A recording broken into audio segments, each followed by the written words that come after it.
Bonjour tout le monde. Sixième chakra, on est samedi, c'est parti.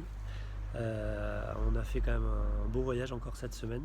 Ça vous fera plusieurs cycles, plusieurs façons d'aborder ces sept mondes dans lesquels il y a encore sept mondes. Et vous voyez que c'est infini, mais c'est un modèle quand même pédagogique, je trouve extraordinaire pour comprendre ce qu'on est, comment on s'organise, pour comprendre nos vies, autant à l'intérieur que l'extérieur, parce qu'il y a sept niveaux à chaque fois, tout le temps, partout. Et, euh, et c'est surtout pour éviter les discours uniquement. C'est sûr que c'est productif, c'est sûr que c'est une magnifique façon d'être plus efficace. Euh, mais je crois pas qu'il faut que ça soit le but. Je pense que le but c'est d'aller à la rencontre de soi. Euh, et à la rencontre de soi, ben, on rencontre finalement notre, notre existence, notre esprit et donc l'existence. Et je crois que s'il y a un, enfin, en tout cas, moi, pour ma part, si j'ai un objectif central dans ma vie, c'est ça. C'est si demain je pars, d'avoir tenté de comprendre un petit peu la nature de l'être humain. Et je sais plus où j'avais lu ça, et c'est sans doute déformé de ma part, mais que ça soit en yoga, en qigong, en méditation ou dans, finalement dans beaucoup de domaines, si votre but c'est de vous rencontrer, si votre but c'est la pratique, vous allez avoir les résultats, vous allez être guéri d'une certaine façon. Mais si votre but c'est déjà de vous servir de cette pratique, de vous servir de vous, de votre corps, pour être plus performant ou avoir des effets désirés volontairement, euh, souvent ça fonctionne pas. Ça fonctionne pas et c'est ici qu'on va comprendre pourquoi. Parce que ici, juste après le 7 du coup, euh, c'est l'intellect. C'est la création de l'intellect. Alors c'est aussi la création de la dualité, ok. À ce niveau-là, donc on est au niveau du centre de l'atome, on est au niveau du noyau, et on a découvert en physique quantique que dans le noyau, les protons et les neutrons disparaissaient, réapparaissaient, disparaissaient, réapparaissaient. Et la théorie qui va le mieux en ce moment, c'est qu'ils disparaissent dans, certains appellent ça le champ quantique, le vide quantique. David Bohm, il appelle ça le monde replié, le monde implicite. Et quand on lit ça, j'en explique pas mal dans mon livre La résilience tissulaire, on s'aperçoit que ça correspond pas mal quand même aux textes très anciens et traditionnels sur Dieu, sur Brahman, sur le Tao. C'est une sorte de couche euh, implicite qui est sous-jacente à notre réalité. Certains, ça va matcher en disant conscience pure. Si je dis conscience pure, je suis complètement non défini, et du coup, tout ce qui vient après est une expression venant de la conscience pure. Donc c'est la cause des causes, voyez. Mais ça c'est le dimanche. De cette cause des causes non définie, de ce potentiel à être, la première, donc tout est un. C'est un monde qu'on peut expérimenter bien sûr, et c'est de là que viennent les anciennes théories. Il est magnifique de vivre cette époque où la science commence à parler de ce que les gens, les méditants, ont ressenti il y a des milliers d'années et ont traduit par des mots. Et dans ces mots, c'était toujours indéfinissable, c'était toujours un potentiel à être. C'est pour ça que bien souvent, il y a eu des... Alors il y a plusieurs théories, je ne veux pas dire que certains en sont dans l'erreur ou quoi, mais c'est vrai qu'on a l'impression que ce Brahman, ce monde des cieux, est quelque part avant le monde terrestre, puisque quand on est assis dans le monde des cieux, on voit le monde terrestre, c'est un peu comme si on était au-dessus de la montagne, et on voit que le monde terrestre, c'est une perception qu'on a claire, nette et précise, et créée à partir de ça coule. On a l'impression que ça coule. Du coup, vous voyez, il y a beaucoup de philosophies qui ont eu un impact majeur, et les différences dont je vais vous parler là ont vraiment un impact majeur dans la vie de tous les jours. Beaucoup de philosophies ont séparé. Alors ça devait être pédagogique au début parce que les premières personnes qui ont vécu ça, c'est clair que c'est une sensation d'unité immense. Moi, je l'ai vécu, c'est une sensation d'unité immense. C'est impossible de séparer comment on l'a vécu. Mais ensuite, dans la pédagogie, quand on le transmet, on est bien obligé de parler de ce plan, ce monde, ce paysage, et quelque part, pour le définir, on est obligé, parce que tout est partout à la fois, donc on est obligé de le comparer par rapport à partir du 6, donc la Terre. Et l'univers, mais ok, la Terre et l'univers. Et ma propre étoile. Avant ma propre étoile, il y a une grande étoile. Le Big Bang est une belle image. Je ne sais pas si c'est vrai, mais spirituellement, méditativement, je ne sais pas si on peut dire ça comme ça, au niveau du ressenti intérieur, effectivement, il n'y a rien, et puis pouf, il y a un allumage, il y a quelque chose qui arrive, il y a une première étincelle. La première étincelle, elle va venir se positionner là, pure. Du coup,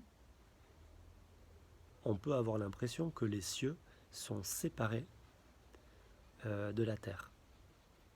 Et ça, je crois que, à mon sens à moi, il faut travailler dans notre vie, peu importe, enfin, il faut que votre philosophie arrive à une action, comme on a dit hier, et cette action, elle doit chercher à faire descendre les cieux dans la terre pour spiritualiser la terre et que la terre matérialise le spirituel. C'est vraiment la communion des deux. Et je vais pas dire, je dis pas du tout qu'elle est mieux que les autres, mais je sais que, et puis je dis pas que c'est le message d'un curé non plus, mais je sais que pour moi c'est vraiment le symbole de Jésus, c'est l'alliance des deux à la perfection. La terre et Dieu, c'est Dieu incarné. Voilà. Et pour moi, symboliquement, je répète, symboliquement, ça veut dire que dans vos vies, c'est important qu'il y ait cet accord entre les cieux et la terre, entre ce que vous pensez et ce que vous faites. La clé du bonheur avec un grand B, je suis convaincu qu'elle est là. Et la sensation de liberté et la sensation de plénitude. Alors, ça on en a beaucoup parlé hier. Si on remonte ici, on arrive à la vision des choses, on arrive au troisième œil, bien entendu. Les anciens mystiques disaient que l'œil droit, c'est l'œil qui voit Dieu. Et l'œil gauche, c'est l'œil qui voit la matière. Alors moi, j'aimerais bien dire, ça c'est les mystiques, moi j'aimerais bien, maintenant je vous livre mon ressenti, l'œil droit est masculin, l'œil gauche est féminin, et j'aime bien dire qu'il y a 7 plans au niveau de cette voyance, au niveau de cette vue, et qu'à tous les plans, eh ben, il y a un côté masculin et un côté féminin. Et j'aime bien penser que mon œil droit voit Dieu et mon œil gauche voit la déesse. Et la déesse des déesses, pour moi, c'est Marie, la Vierge Marie, bien entendu. Mais pour vous, bah, vous voyez, ça peut être ce que vous voulez, mais c'est le principe féminin par excellence. C'est Adam et Ève, quoi. Voilà. Chez les hindous, je sais qu'il y a Shiva. C'est pas Durga, c'est je ne sais plus. Il y a Brahman et Maya. Il y a voilà, il y a en tout cas l'esprit et la matière. Mais la matière, elle a aussi 7 plans. Et donc le 7e plan de la matière, il est divin. C'est la matière divine. Vous voyez. Et je vous explique ça parce que il ne faut pas être en opposé, la terre d'un côté et les cieux de l'autre. Et vous allez voir qu'on va expliquer un peu les 3 intellects. Là aussi, ça peut être un espèce de bazar beaucoup plus matérialiste ici qu'en bas finalement. Et on s'aperçoit souvent d'ailleurs que les gens dirigés par leur mental, comme on dit, dirigés par leur intellect, quand ils font beaucoup de yoga du corps ou du sport dans le corps, mais ça les calme et du coup ils arrivent à un moment plus équilibré et quelque part plus spirituel, plus à l'intérieur, plus dans leur ressenti. Voyez. Donc, comme je disais un peu hier, il faut se méfier d'être sur un plan tout à fait matérialiste ici. Ça reste matérialiste. Voilà, je peux être au niveau du 6, fonctionner sur un premier niveau. Et donc là, c'est le royaume, excusez-moi, c'est le royaume de la dualité, c'est le royaume de celui qui s'oppose, c'est le royaume la négation d'être contre, d'être divisé. Et tout ça, c'est des mots qui traduisent, euh, dans l'ancien temps, le mot Satan, ça veut dire ça. Diable, divisé, double. Vous voyez. Et on va essayer de voir dans quelle mesure ça se fait naturellement sans accéder à ce type de vocabulaire pour que ça vous serve vous dans votre vie. J'en arrive à 3 intellects, et là je vais parler des intellects purs. L'intellect terrestre, l'intellect du cœur et l'intellect de la tête. Mais là, encore une fois, c'est des choses qui sont, on va dire, totalement alignées. Comment ça devrait être, ok ? L'intellect de la Terre, c'est lui qui est l'organisateur. Alors, tous les intellects sont organisateurs, je ne sais pas si je l'ai dit. L'animal, c'est la puissance. Le cœur, c'est le sens. Et là, c'est l'organisateur. Ça doit rester uniquement l'organisateur. Où vous voulez aller, qu'est-ce que vous aimeriez dans votre vie, comment vous aimez faire l'amour, qu'est-ce que vous avez envie de manger. Si vous passez par l'intellect, en premier lieu, ça veut dire que vous êtes trop mental, trop intellect. L'envie, le plaisir, le désir, le sens doit être en dessous. Ça doit venir dans votre chair. Quand je dis ça doit, si ce n'est pas le cas pour vous, ne le prenez pas mal. Je crois que j'ai assez expliqué hier que c'était quelque part pas de votre faute et qu'il y avait des barrières entre vous et vous. Mais c'est à travailler. C'est intéressant de le noter. Tiens, qu'est-ce que j'ai envie de manger ? Je passe toujours par mon intellect en fait. Parce que je sais que j'ai mangé ça à midi et ça hier et qu'il faut un équilibre et que... Du coup, c'est des connaissances théoriques, intellectuelles qui gouvernent ma vie. Du coup, ma vie, elle est emprisonnée par cet intellect. Ça, c'est le gros défaut de là. Donc là, on n'est pas là-dedans. On va dire que le 6e plan de l'animal, c'est l'organisation de l'animal, c'est l'organisation du terrestre, c'est l'organisation de votre vie, c'est l'organisation de votre agenda. Voilà pourquoi on disait au début, il faut que la raison ait autorité sur l'animal, mais une bonne autorité, c'est-à-dire que l'intellect de l'animal, ça reste l'animal. D'abord, j'écoute l'animal, je sais ce qu'il veut, et ensuite, je vais voir autour de moi et je vais organiser pour que ça aille bien pour lui. Pareil pour l'enfant. Et donc, vous aurez l'intellect de l'enfant. Donc, l'intellect terrestre, ça va être tout ce qui est factuel, ça va être l'argent, la sécurité financière, la maison, le côté matériel, sécurité, il faut un toit pour vivre, il faut de quoi manger, il faut de quoi boire, il faut de quoi respirer. Vous voyez, c'est toute cette organisation vraiment terrestre, corporelle. Ensuite, le bel intellect. Mettez des grands I à intellect quand je parle de l'intellect comme ça, le bel intellect de l'animal, un grand I, ok ? L'intellect avec un grand I de l'enfant, ça va être nourrir le cœur de l'enfant. Et même on pourrait dire, alors on revient sur l'animal, excusez-moi, le bel intellect de l'animal, il va aussi sécuriser, c'est vrai, premier chakra, mais deuxième chakra, il va aussi nourrir le plaisir. Il va organiser dans son agenda, il va se dire ma règle des 20%, 20% pour se nourrir soi, pour mettre de l'essence dans la voiture, pour nourrir l'animal, et du coup il va organiser des plaisirs corporels, du sport, la mise en place de comment je me reconnecte à mon animal, comment je nourris mon animal. Et ça, on en a parlé. Vous voyez que à chaque vidéo, en fait, cette semaine, je vous ai parlé de, à chaque fois, en gros, quand c'est distordu, et en gros, comment ça devrait fonctionner.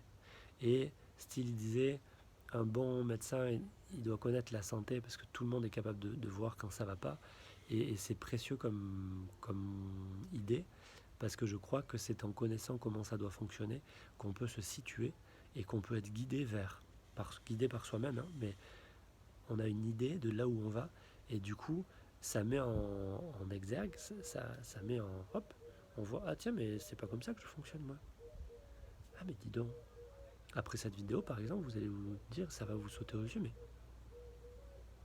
en fait, c'est que mon savoir théorique qui fait que je mange ça. C'est mon intellect qui gouverne mes plaisirs. Ça devrait pas être comme ça. Ça devrait être, ok, mon intellect qui écoute mes plaisirs, qu'est-ce que tu aimes, c'est ça que tu aimes, ok, intellect, est-ce que c'est faisable, est-ce que c'est pas faisable, j'organise pour que ça soit faisable. Ça devrait être comme ça.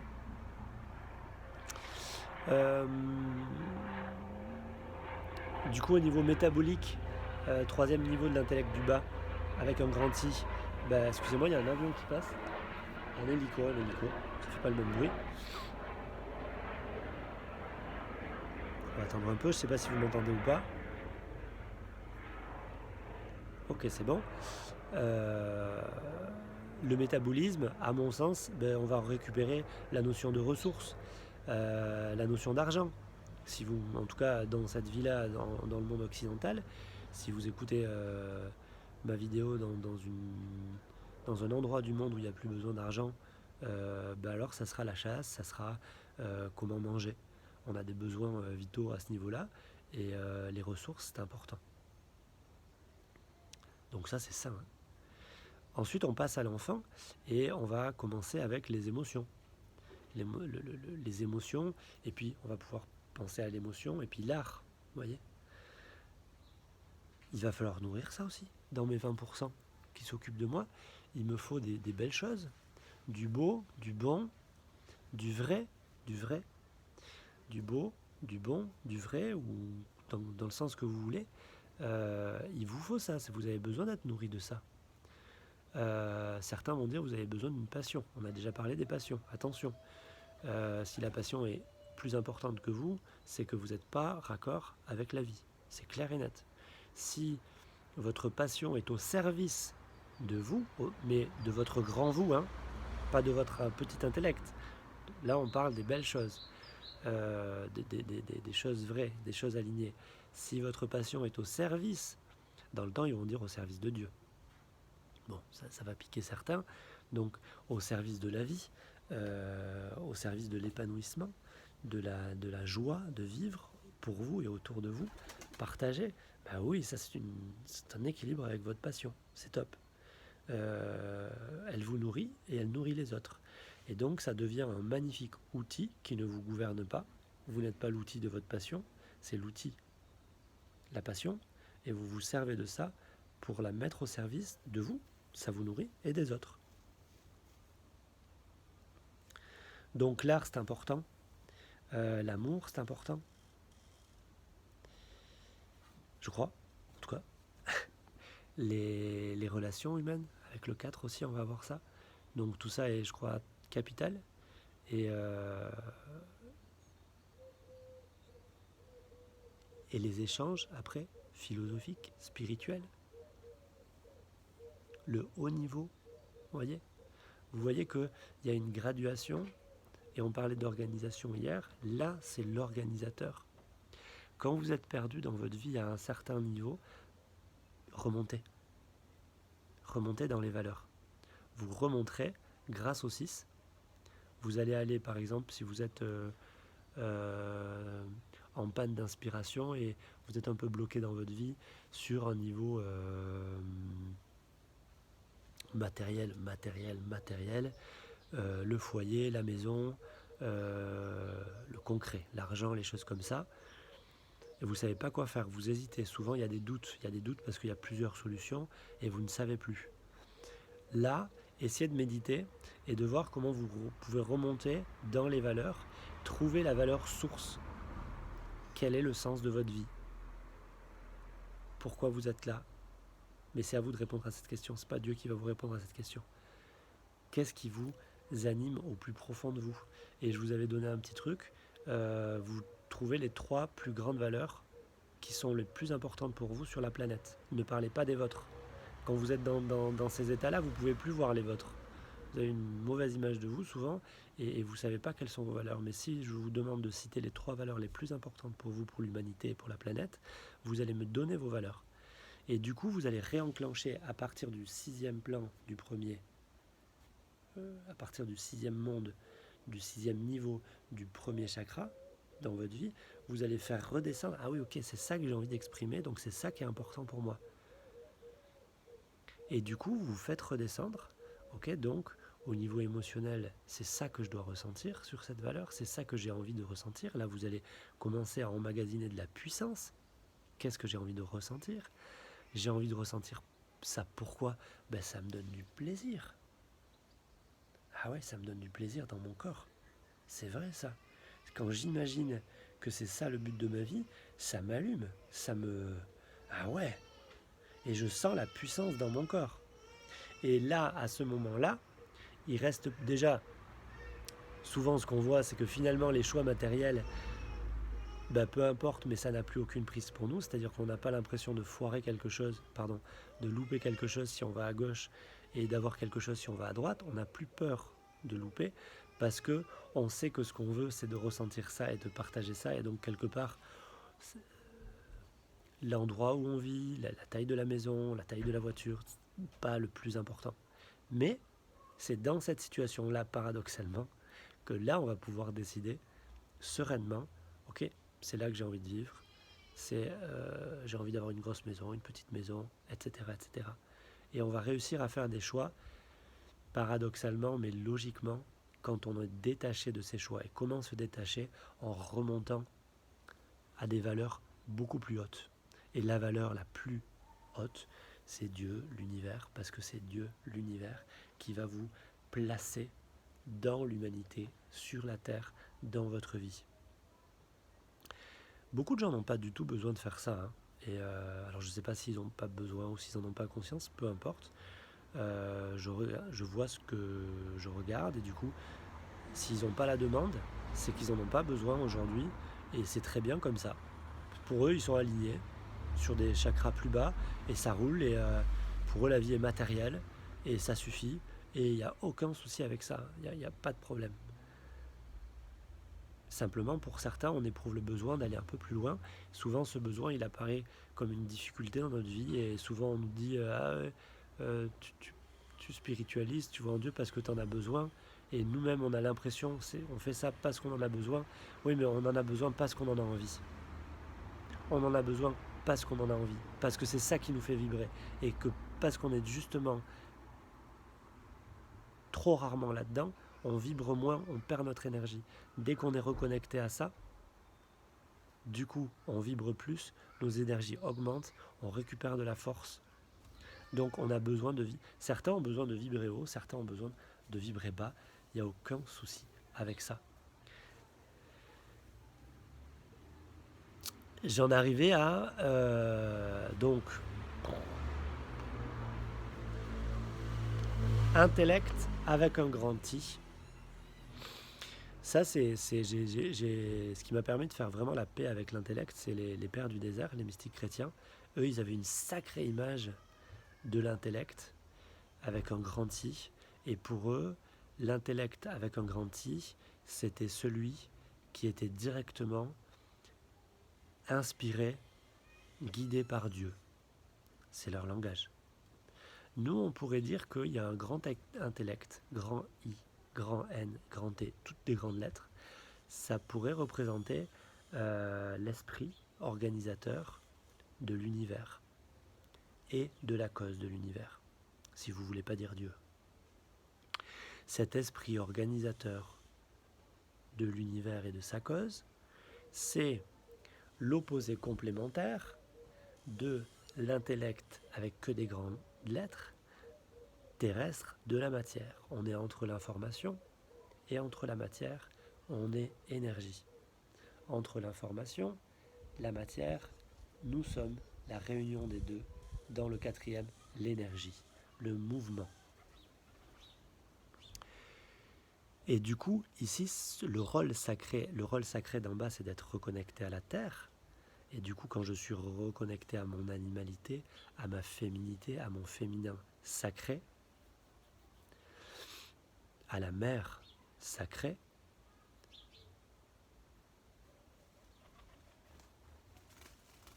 je purifie mon être pour recevoir ou pour dynamiser ici.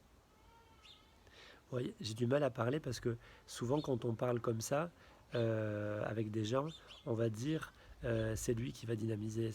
Et là, vu que c'est une vidéo, je cherche vraiment à pas faire d'erreur de langage parce que je crois qu'après, derrière, c'est des philosophies qui s'insinuent dans notre inconscience et qui va diriger nos vies.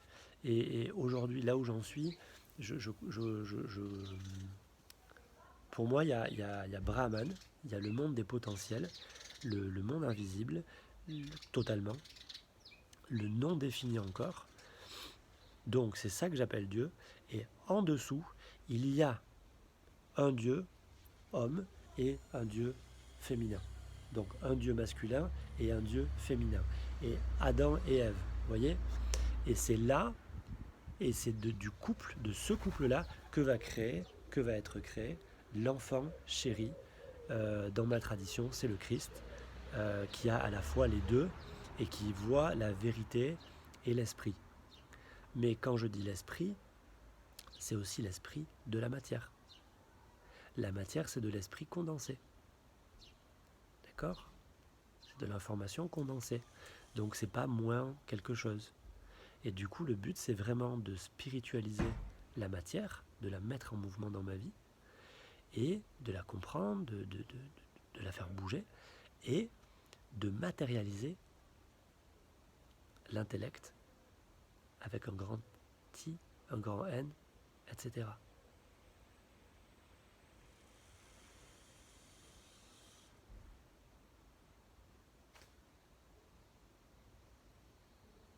Du coup, dans ce 6, on va pouvoir recevoir l'intelligence de l'univers au centre de notre crâne. Au centre de notre crâne, il y a le troisième ventricule cérébral.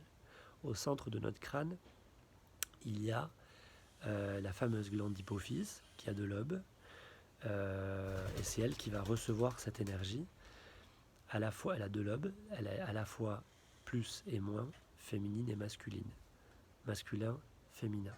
Ça a un rapport avec les yeux. La glande d'hypophyse, elle est juste sous le croisement. Pardon. Les nerfs optiques, ils partent de derrière, ils avancent, tac, ils se croisent et ils repartent dans nos yeux. C'est aussi, quand on étudie l'embryologie, la première cellule du système nerveux central. Cette cellule-là, on avait parlé de ça, l'endoderme, donc le système digestif, reste en bas. Le mésoderme va être créé après, c'est-à-dire l'enfant, le cœur, le tissu de soutien, et l'ectoderme, le tissu nerveux. On parle de ça parce qu'on est dans ce monde-là maintenant, en 6. Hein, et donc en 6, ce système nerveux-là, sa première cellule, elle va être au centre du crâne. Ici, juste au-dessus de l'hypophyse. Voilà, juste derrière, là. Pas au milieu, juste en avant. Et en fait, cette première cellule, il est clair qu'elle est au niveau du nombril à la base, puisque tout est au niveau du nombril. Hein. La première cellule, elle est nourrie, deuxième, troisième. Mais elle va se multiplier. À partir de là, c'est comme si vous aviez la tête dans le nombril à la base, et qu'à force de multiplier, vous créez votre colonne vertébrale, vous créez votre colonne vertébrale, vous créez votre colonne vertébrale, et du coup, la tête, vous voyez, s'écarte. Mais si vous regardez dans un référentiel centré sur cette cellule-là, c'est elle qui va créer toute votre colonne vertébrale. C'est à partir d'elle qu'il y a une coulée vers le bas. Et donc, il y a la fameuse coulée vers le bas qui va créer votre colonne vertébrale, qui va créer votre système nerveux central, qui va créer votre cerveau. Et donc ça, en énergétique, vous allez voir qu'on est nourri d'en haut et ça vient inonder du spirituel. Donc quand le système s'ouvre, et quand on est ouvert en bas, ça aussi vous l'avez dans le cycle mettre l'essentiel dans l'existentiel. Quand on ouvre en bas, juste en dessous du corps, on peut ouvrir et on va être nourri par le bas, et là c'est une énergie qui va monter, qu'on appellera la Kundalini. Bon, moi j'appelle les deux Kundalini, mais bon. Et vous voyez que quand vous allez faire des exercices physiques, vous allez travailler du bas vers le haut. vous mettez en mouvement la matière. Quand vous travaillez avec votre intellect, vous allez travailler du haut vers le bas. Vous venez matérialiser, vous descendez des idées. Qui pense? On en a parlé hier. Vos pensées, elles viennent d'où? C'est vous qui choisissez? Ou vous êtes le réceptacle de ça? Intéressant. Qui pense? D'où viennent mes pensées?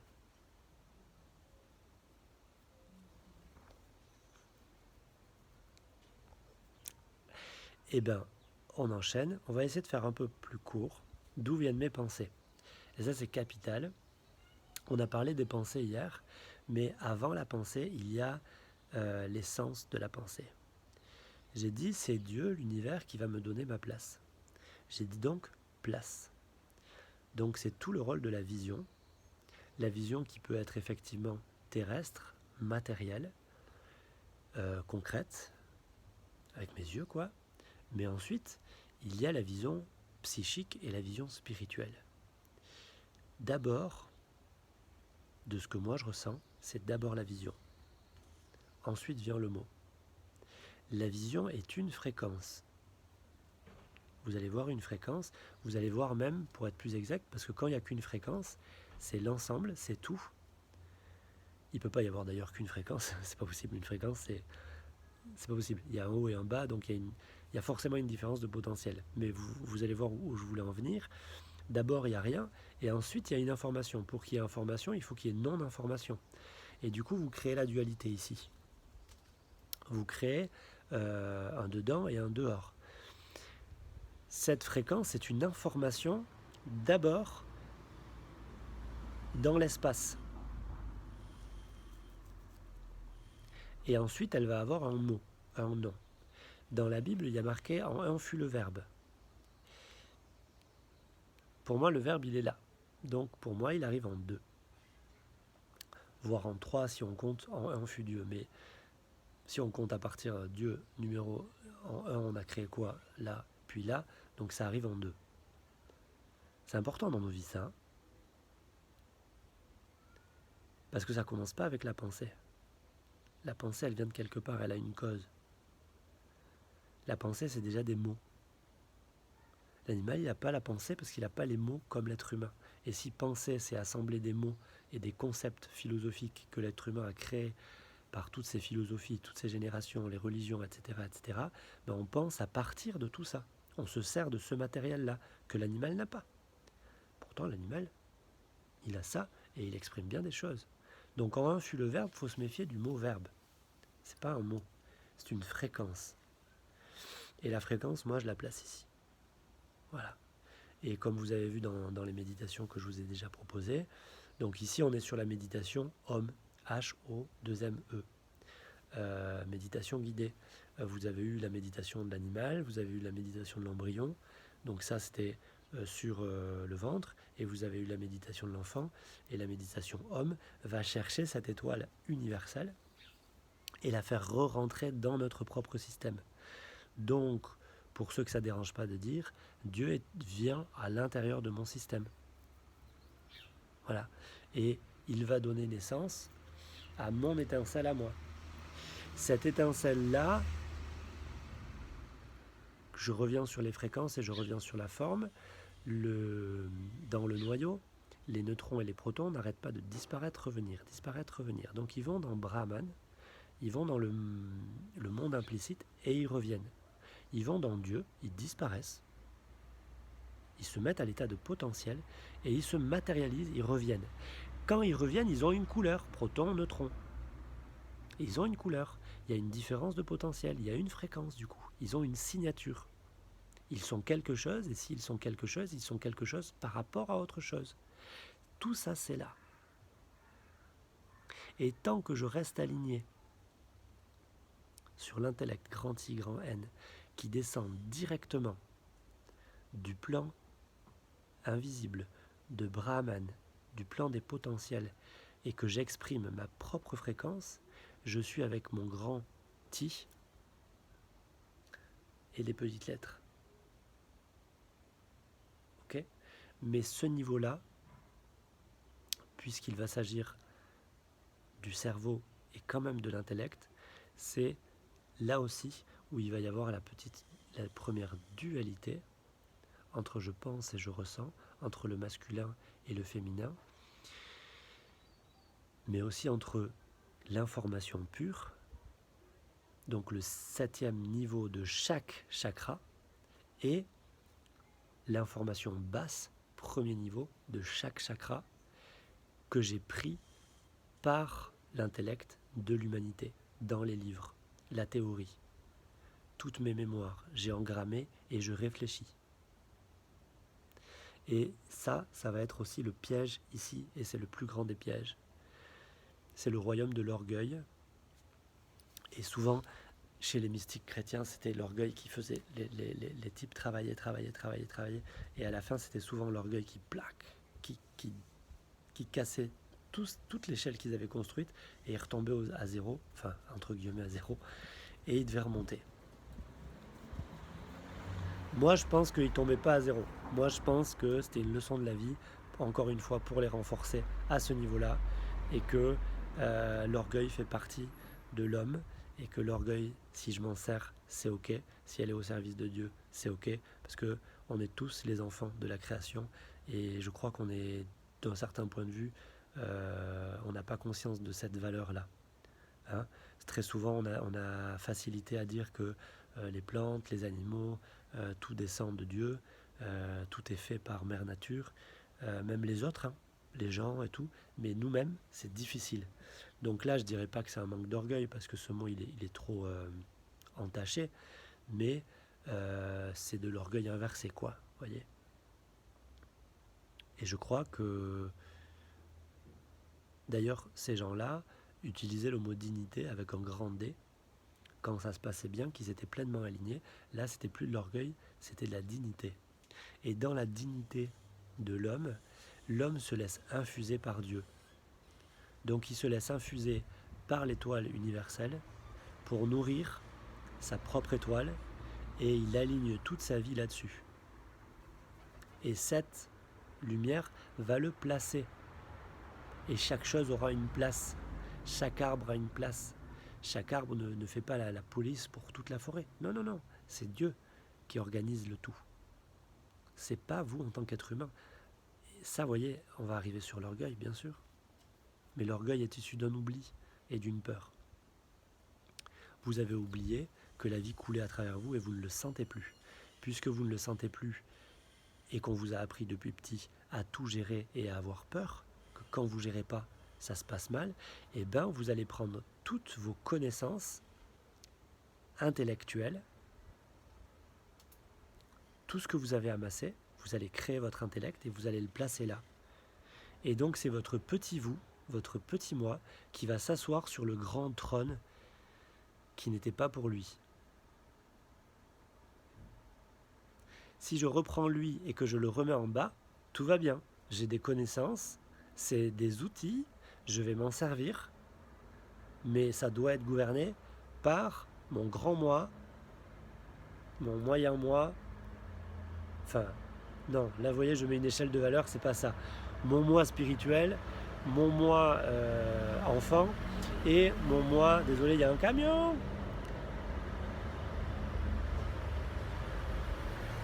Il y a beaucoup de voitures, hein. C'est le confinement. Et mon moi animal. Et mon intellect est extraordinaire s'il est remis à sa place. Mais lui, il n'aime pas être à sa place. C'est de lui que vous parlez quand, souvent, en ce moment, on parle de l'ego qui a mauvaise presse. Alors, je vais faire pareil qu'avec l'orgueil. Si j'ai pas d'ego avec un grand E, avec un grand G, avec un grand O, j'ai pas conscience de moi. Donc, j'ai pas conscience de Dieu. Donc, il n'y a rien qui se passe. Pour devenir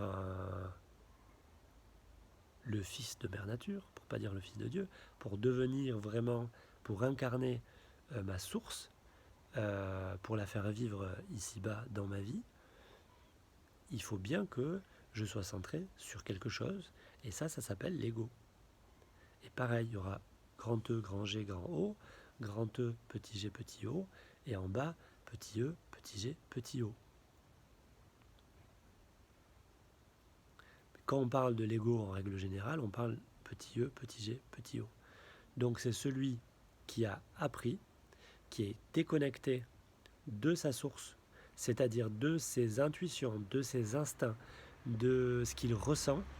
Il pense sa vie. Quand vous lui demandez est-ce que tu aimes ça, il va réfléchir pour vous donner la réponse. Ça ne va pas venir du cœur.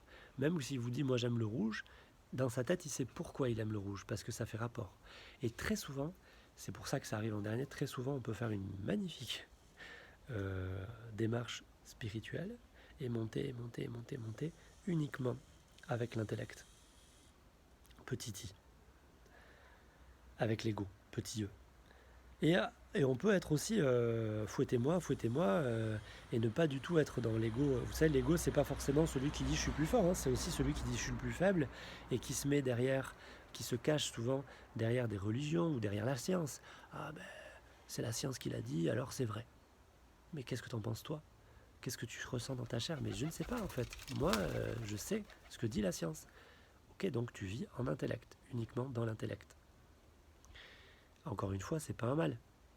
Et il faut le faire. Et il faut le faire du mieux possible. Mais ça peut devenir un monstre.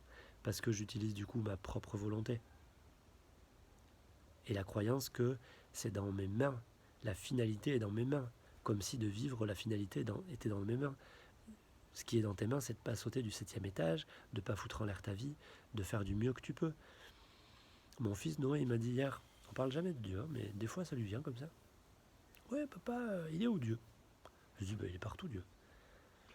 Est-ce qu'il est dans ça? Et je dis, oui, il est dans ça, oui. Il est partout. Il dit, ouais, mais il est dans moi aussi. Je dis, il est surtout dans toi. Il est surtout dans toi, mon chéri. Et il me dit, mais je comprends pas parce que moi je le vois pas. Et je lui ai dit, mais tu le vois pas, mais quand tu bouges, quand tu marches, c'est pas toi qui gères les mouvements. Il me dit, ah si, c'est moi qui gère le mouvement de mes os. Ok. C'est toi qui gères le mouvement de tes os, Noé. Mais qui a fait ton corps? Et là, j'ai vu ses yeux comprendre de suite, ben oui, c'est pas moi qui ai fait mon corps. Hein. Ben, il y a beaucoup de gens, je pense 90% des gens oublient complètement ça. Regardez la panique que met le coronavirus. Ou des fois, dans votre vie, quand vous n'avez pas ce que vous voulez, ce que vous avez prévu. Regardez la panique que ça met, la peur que ça met. Ça veut dire que vous avez totalement oublié que 99% de votre vie est totalement hors contrôle pour vous. Mais totalement. Et si vous n'êtes pas à l'aise avec ça, ben vous êtes encerclé par votre intellect, enfermé par votre intellect. Et vous allez créer... Pourquoi on dit un monstre? C'est pas un monstre... c'est juste que vous n'êtes pas nourri. Donc vous quelque part, c'est vide. Et donc vous vous battez, et des fois, vous êtes un vrai gladiateur avec toute la meilleure volonté du monde, et vous faites du mieux que je peux, et je sais de quoi je parle. Et on est de bonne foi, et vraiment. Mais si c'est vide à l'intérieur, on va se vider. Ça veut dire qu'on n'a plus la place par rapport à l'ensemble. On n'est plus situé par Dieu. On se situe nous. On veut nous avoir notre place. Et du coup, pourquoi un monstre? Parce que l'autre, il va me déranger. Moi, je veux toute la place. Ou j'ai décidé de prendre telle place. Pourquoi il veut prendre cette place? Vous voyez, c'est moi qui vais décider. Et je vais vouloir régenter tout. Et on va vouloir décider quelle est la place de qui, etc. Ce qui est difficile, quand je parle comme ça, c'est de le mettre après dans la vie de tous les jours. Organiser, ça veut dire, ok, chacun a une place et il y a une logique globale. Je dois me soumettre à cette logique globale. Voilà. Si je ne peux pas faire ça, c'est que j'ai un problème d'ego. Si je veux prendre trop de place, problème d'ego. Si je veux prendre pas assez de place, problème d'ego. Si je ne prends pas mon rôle de père à bras le corps et je ne comprends pas que je suis un pilier pour cet enfant et que cet enfant a besoin d'un pilier solide, c'est un problème de mon ego qui va desservir mon enfant. Si maintenant j'ai un autre problème d'ego qui fait que c'est je veux tout décider et c'est moi qui sais ce qui est bon pour lui, pour tout, etc., et que je deviens autoritaire mais égotique, c'est un problème d'ego aussi. Vous voyez? Dans le premier cas, il faut que je devienne autoritaire, bien entendu, mais pour l'enfant. Et donc, j'endosse le rôle. Je me soumets à la logique globale, pas à ma logique à moi. Si demain je monte une entreprise et que je laisse, donc je suis le chef de cette entreprise et je laisse mes subalternes gouverner, c'est un problème de place, problème d'ego. C'est pas. Alors il faut changer le modèle de l'entreprise et changer les statuts. Vous voyez, tout fonctionne comme ça. Si l'inverse est souvent vrai dans mon cabinet, quand vous êtes salarié, ben, vous avez un patron. Je fais le parallèle, c'est pas tout à fait pareil, mais quand même, vous ne pouvez pas vous inscrire à l'armée, être un soldat et vouloir décider de vos interventions. C'est antinomique. C'est un manque d'organisation. Vous n'êtes pas en accord avec vous-même. Vous ne pouvez pas être salarié et vouloir penser à la place du dirigeant, du directeur. C'est pas possible. Enfin, c'est possible, hein, vous le faites, mais vous souffrez. C'est vous qui souffrez. C'est vous. Donc, soit vous acceptez ce rôle de salarié, et ça ne vous empêche pas de donner votre avis, et s'il est écouté, tant mieux. Et ça, c'est dans le meilleur des mondes, bien sûr qu'il sera écouté. Bien sûr, dans le meilleur des mondes. Mais si vous ne vivez pas dans le meilleur des mondes, et que ça ne va pas, et que vous n'en pouvez plus, il est peut-être temps soit de trouver une entreprise où peut-être que le dialogue sera plus facile, mais c'est de votre fait, pas de l'ex-patron. C'est de votre fait à vous. C'est dans vos mains à vous. Tout ça, ça parle de là. C'est votre place dans votre vie. C'est la première différence de potentiel intérieur-extérieur. C'est votre rapport avec l'extérieur. C'est votre rapport avec votre propre identité, votre grand I, intellect. Ou peut-être il est temps de créer votre propre entreprise. Je vois beaucoup de gens comme ça, en souffrance parce qu'ils sont salariés. Et bien sûr, en fait, ils sont en bataille. Ils disent que c'est le patron, que machin. Mais ce que je vois chez vous, c'est un dilemme que moi j'ai aussi dans ma vie tous les jours. Et pourtant, je suis mon propre patron, entre sécurité et liberté. Voilà. Donc entre la terre et le ciel, toujours pareil. Entre féminin, masculin. Et c'est difficile de trouver le juste compromis entre sécurité et liberté. Dans le temps, il disait que pour avoir une vie spirituelle, c'était plus facile de ne pas avoir d'enfants. Ben oui, c'est clair que oui. Parce que quand vous avez des enfants, mais vous êtes poussé vers la sécurité. Toute votre vie va vers la sécurité. Il faut sécuriser d'abord les enfants. C'est le plus important. Et c'est comme ça, c'est viscéral. Et du coup, la liberté, l'esprit, on a un accès différent, on va dire. Moi, j'adore. Hein. Je trouve mon équilibre dans ma vie. Mais je comprends que je comprends le moine. Pour celui qui veut se donner à Dieu, donc qui veut se donner à l'esprit, il a besoin d'être totalement libre. Donc de ne plus être inquiété par la sécurité. Voilà. Dans ma vie à moi, c'est un déséquilibre, mais dans sa vie à lui, c'est son équilibre. Voilà. Le mental d'une femme va forcément être plus poussé vers la sécurité. Là, je fais des généralités, c'est-à-dire pour 80% des cas. Il y a des femmes qui sont beaucoup plus libres que des hommes, mais en général, sur la matière, sur la bouffe, sur, vous savez, la raison matérielle, c'est-à-dire faire attention aux choses, être sérieuse, elles sont plus fortes que nous. En général, elles ont plus de puissance aussi terrestre. Par rapport à la sexualité, elles sont plus puissantes. Les hommes, nous, on est en 2019, donc je dis la date quand même. Tous nos avantages d'être libre et de courir et de rire et d'être bête, ben voilà, on dit qu'on est bête et con. Excusez-moi, je dis des gros mots. On est un peu bené. Mais oui, c'est notre prérequis, libre, la liberté. On met de la vie. Ça, c'est en chaque individu. Hein. Encore une fois, là, je parle homme-femme. C'est vrai que à 80% du temps, une femme reste une femme et un homme, je veux choquer personne parce qu'en ce moment, c'est un sujet compliqué pour les égos, j'insiste. Que si vous êtes né fille, vous avez un problème avec ça, c'est un problème d'égo. C'est clair et net. Hein, je veux dire, vous êtes en train de dire à Mère Nature, t'as mal fait les choses. Vous avez le droit, encore une fois. Il n'y a aucun jugement de ma part. Mais n'empêche que vous êtes en train de dire à Mère Nature, tu as fait mal les choses. Voilà. Et l'inverse est vrai. À vous de savoir le meilleur compromis pour vous. Moi, j'ai aucun jugement à faire là-dessus. Rien. Aucun.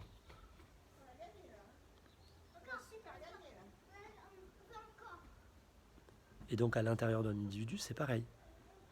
Si mon aspect libre est mal vu, parce qu'il déconne toujours, il n'est pas très sérieux, il pense pas au matériel, il pense pas à son corps. Un homme, il fait pas attention à son corps, à la base, ou en tout cas depuis des milliers d'années. Mais parce que là, ce que je vous dis, c'est très délicat. À chaque fois en séance, ça touche à votre identité, à votre premier switch. Quelle est ma place dans l'univers? Quelle est ma place? Déjà, je suis un être sexué. Mère Nature a fait de moi un être sexué. Et donc, ce que je vous dis c'est pas pour la morale ou pour vous moraliser, c'est juste ce que disent les ésotéristes de tout temps, les mystiques, en ostéopathie, il y a un plus et un moins, il y a un féminin et un masculin. Il y a en médecine chinoise, c'est pareil, en médecine ayurvédique, c'est pareil. Voilà. Et je crois que souvent, les femmes, ce qu'elles cherchent du côté de l'intellect et de ce pouvoir, en fait, c'est ce qu'elles ont au fond d'elles. C'est les plus grandes merveilles qui existent sur la planète, et c'est vrai qu'elles n'ont pas été respectées. Mais c'est en assumant leur propre force qu'elles ont au fond d'elles, leur féminité la plus profonde, qu'elles vont reprendre cette liberté. C'est à elles de se la donner. Là, je pense profondément ce que je dis. Et comme ça, vous voyez, on n'est pas en colère par rapport à l'extérieur. On fait le travail sur soi. On va chercher au fond de soi cette puissance, cet accord avec Dieu. Ce premier, c'est-à-dire ce 6. Et en tant qu'homme, c'est pareil. Aujourd'hui, les femmes ont pris de la puissance sur le terrain des hommes. Et du coup, les hommes, sexuellement, ils sont beaucoup plus faibles. Corporellement, ils sont beaucoup plus faibles. Ils ont beaucoup moins de puissance. Ils ont peur. Et maintenant, ils n'ont même plus le droit de rêver, d'être foufou, c'est mal vu. Et du coup, ils se retrouvent là, à quoi je sers, quoi, vous voyez? Et les femmes se retrouvent sans hommes, avec des hommes affaiblis. Et les hommes se sentent affaiblis, donc les deux se retrouvent, les femmes endossent les deux rôles, les pauvres, et elles se retrouvent avec des charges immenses de stress. C'est trop. Et les hommes se retrouvent avec, il reste des enfants. Maman, ils sont complètement castrés.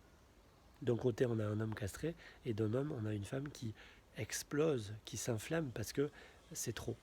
Vous ne pouvez pas gérer tous les soucis. On n'a pas été fait pour être tout.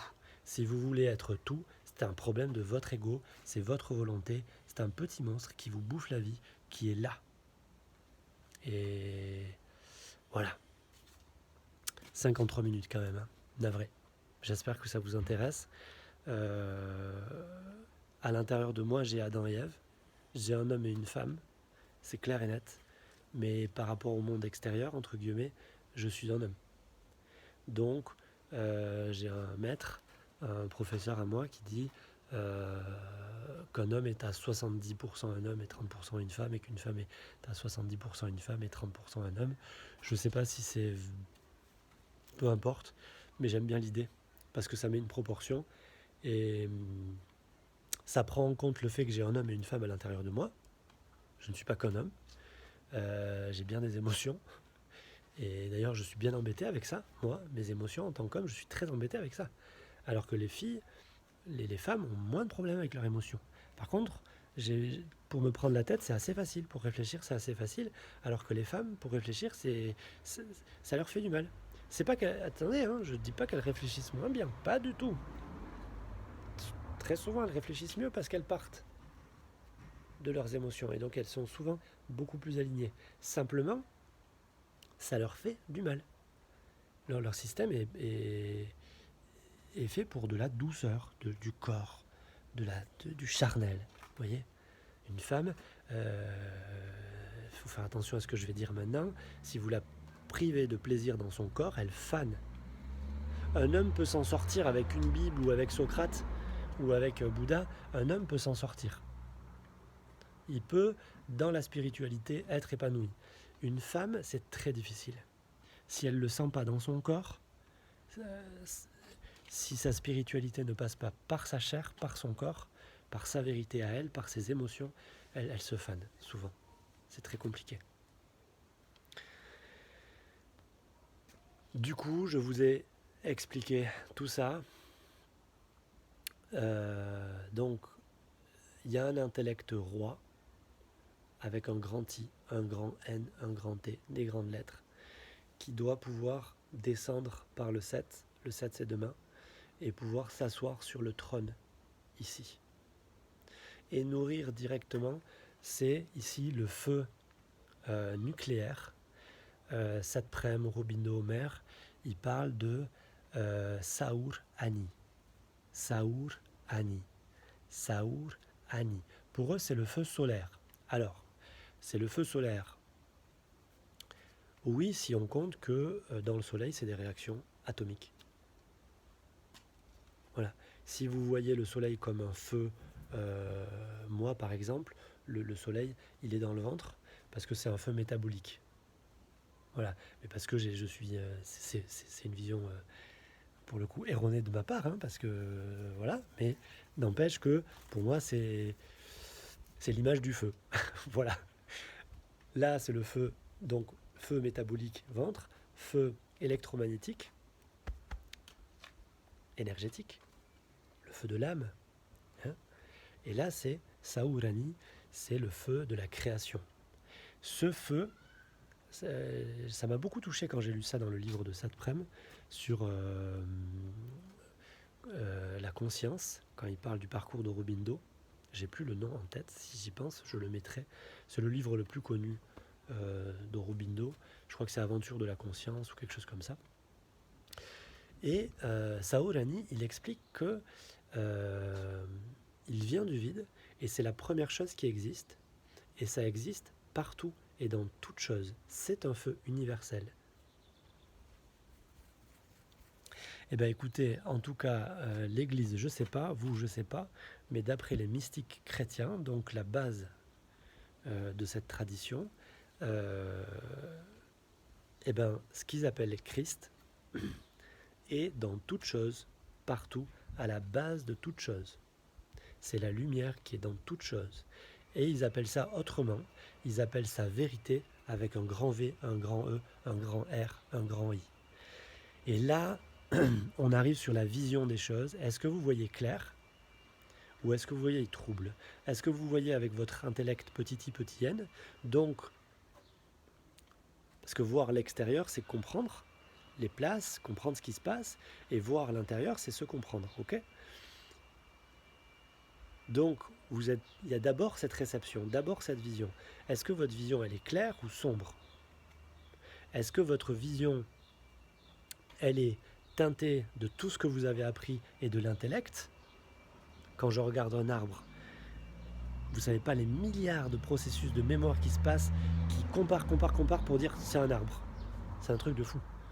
Et on sait, tous les gens qui sont sur le chemin savent que pour regarder un arbre comme si c'est la première fois, comme un enfant qui n'a jamais vu d'arbre, c'est un chemin dément.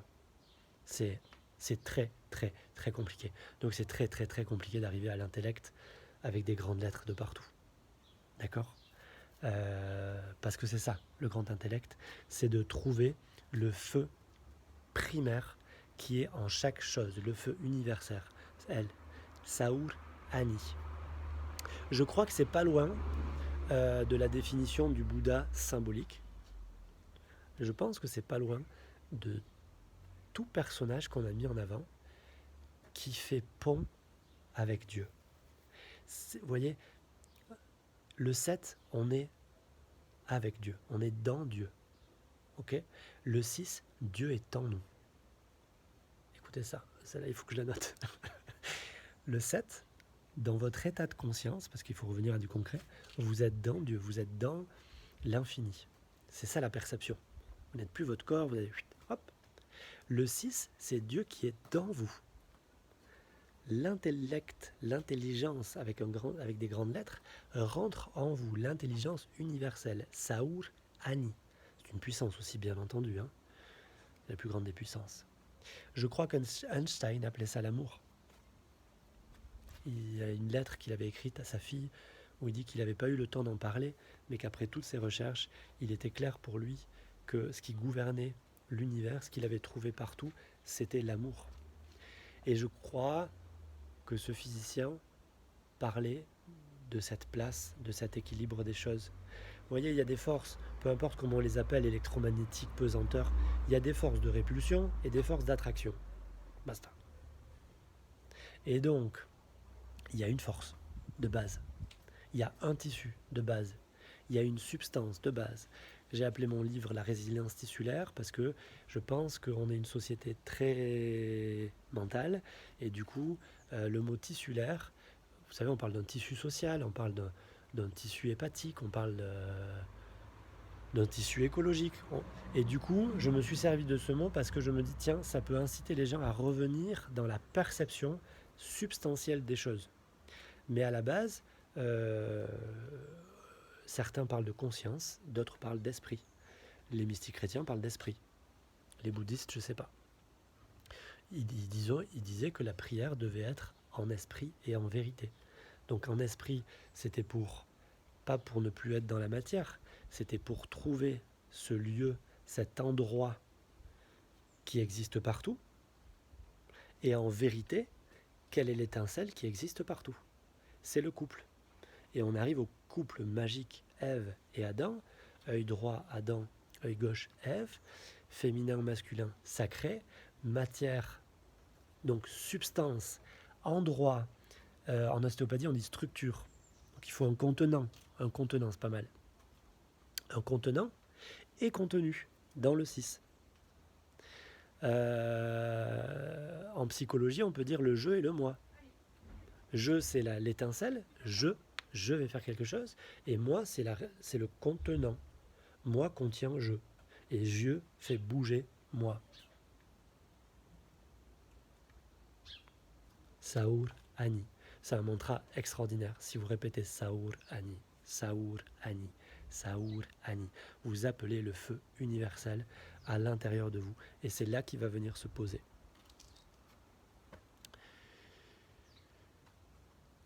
Il est clair que tout mon travail va du 1 au 6, ouverture du 7, pour vous permettre de reconnecter cette chose. Vous verrez dans les méditations, toujours pareil, que ça va travailler des schémas qui sont anatomiques, naturels, réorienter votre inconscience, votre corps, votre esprit, réaligner sur une nature, sur votre nature profonde, sur des schémas. Vous allez voir, vous ferez la réflexion, vous utilisez beaucoup les yeux. Pas les yeux, mais la vision. Oui, il faut que j'en parle aussi. Quelque chose de tout à fait sacré, c'est le lobe frontal. Parce que ce troisième œil, il est en lien avec le lobe frontal. Le lobe frontal, c'est ce qui s'est énormément développé chez l'être humain. Et c'est beaucoup lui qui va, regardez, hop, vers demain. Vers demain. Le ventre, c'est le passé. C'est déjà à terre, on l'a déjà. Le cœur, c'est le présent. Et là, c'est vers demain. Et s'il ne faut pas mourir d'anxiété vis-à-vis du futur et être complètement enchaîné par les regrets et les ruminations du passé, ok, on est tous d'accord pour vivre dans le présent, c'est cool, mais en même temps, pour bien vivre dans le présent, il faut être dynamisé. Et par quoi je suis dynamisé en tant qu'être humain? Par mon imagination, par créer un futur, par engager une construction. Et donc l'imagination, et vous pourrez mettre imagination petite, avec des petites lettres et imagination avec des grandes lettres, vous voyez? Est-ce que votre imagination avec des grandes lettres, elle va venir d'une profonde prise de conscience, d'une profonde méditation en accord avec vraiment votre feu à vous, primaire? Ou est-ce que vous êtes sur une imagination petit m et vous vous servez de toutes vos mémoires pour construire un truc bon an mal an et pour surtout écouter votre petit ego? Voilà. Et bien, dans un sens, c'est une imagination divine, parce que créatrice, parce que c'est grâce à elle que l'être devient ensuite créateur. Et cette imagination, elle est d'abord, en général, je dis en général pour être poli, je crois qu'elle vient bien avant le mot. Elle est d'abord visuelle, spirituelle, vision spirituelle. J'ai une vision, on le dit, j'ai une vision où j'ai pas la vue claire, où vous voyez, je vois les choses tordues.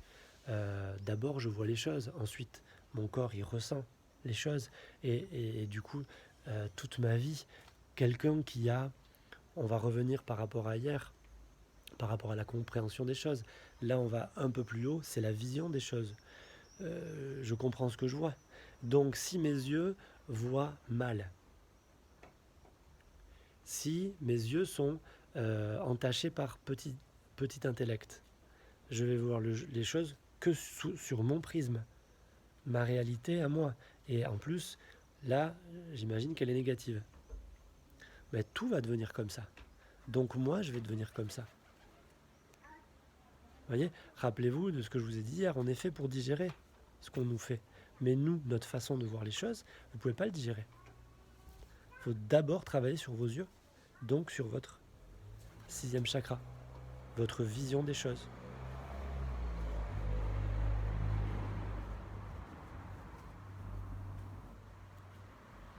Et ça, c'est long. C'est long. Pour beaucoup, vous voyez, les mystiques disaient on prie en esprit et en vérité. Il y a un autre sens du mot vérité, c'est est-ce que je vois la vérité, ce qui est juste, ce qui est vraiment naturel, ou est-ce que je vois au travers de tous les filtres de mon éducation. Vous voyez ? Quand vous voyez quelqu'un qui n'est pas habillé comme vous, quand vous voyez quelqu'un qui n'a pas la même couleur de peau que vous, quand vous voyez une scène sur laquelle vous n'êtes pas habitué, dès que ça sort de vos habitudes, comment vous allez faire ? La plupart du temps, on se rattache à nos habitudes pour comparer. Si on compare, en général, le jugement qui va arriver va être dévié. Voilà, il faudrait prendre le temps de dire « je ne sais pas ». Je vais d'abord regarder, je vais voir. Vous voyez, à un endroit, on serre la main, c'est bien, à un autre endroit, serrer la main, c'est pas bien. Donc il faudrait être dans la capacité de dire « je ne sais pas ». Et la capacité de dire « je ne sais pas », le petit intellect, il déteste. Il a horreur de ça, dire qu'il ne sait pas. Il veut savoir. Parce que quand il ne sait pas, il est en insécurité. Et il est en insécurité. Pourquoi ? Parce qu'il ne sent plus la vie à l'intérieur de lui. Il n'est plus dans la confiance. Je fais une autre parenthèse, je suis désolé, c'est long. Une autre parenthèse, mais il y a plein de choses qui viennent et c'est important parce que c'est tous des sujets que j'aborde avec mes patients pour régler, vous voyez, leurs soucis. Donc je pense que ça parle à beaucoup de gens. C'est pour ça que je fais ces vidéos. Ça y est, je sais plus ce que je voulais dire.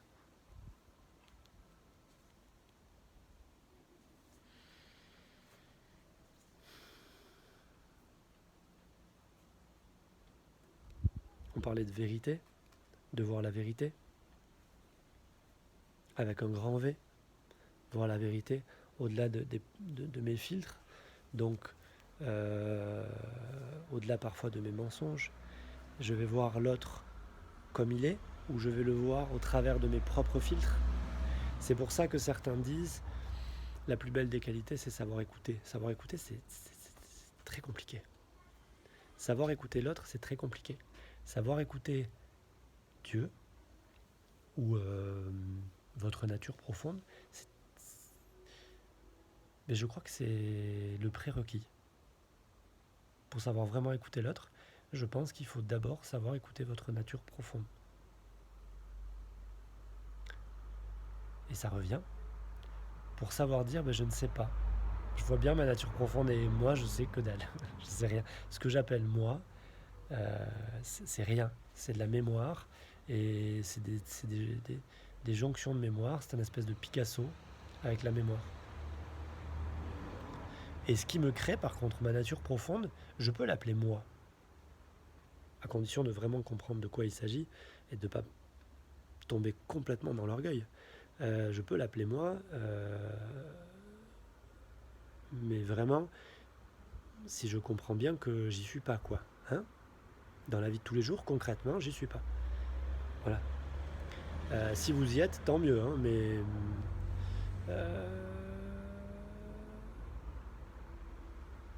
j'ai croisé personne qui était, et les plus grands sont très humbles par rapport à ça, Et quand ils veulent être en permanence là-dedans, ils vont dans un monastère ou sur une montagne. Et sinon, la plupart du temps, c'est un compromis entre ces deux personnages, un personnage entre guillemets terrestre et un personnage entre guillemets céleste. C'est un compromis qu'on trouve à ce niveau-là. Voilà. Et toutes mes... encore une fois, partagez, parlez-en autour de vous, pour les gens qui sont intéressés. Et maintenant, vous allez, avec cette semaine, je crois que vous allez beaucoup mieux comprendre les deux cycles. Le cycle élément et le cycle mettre l'essentiel dans l'existentiel. Parce qu'il s'agit de prendre tout ce qu'on vient de dire psychologiquement pendant 6 jours, mais 7 jours, on a commencé au 7, vous vous rappelez? Donc demain, vous pouvez réécouter la première vidéo, peut-être que j'en ferai une autre, je sais pas, je verrai.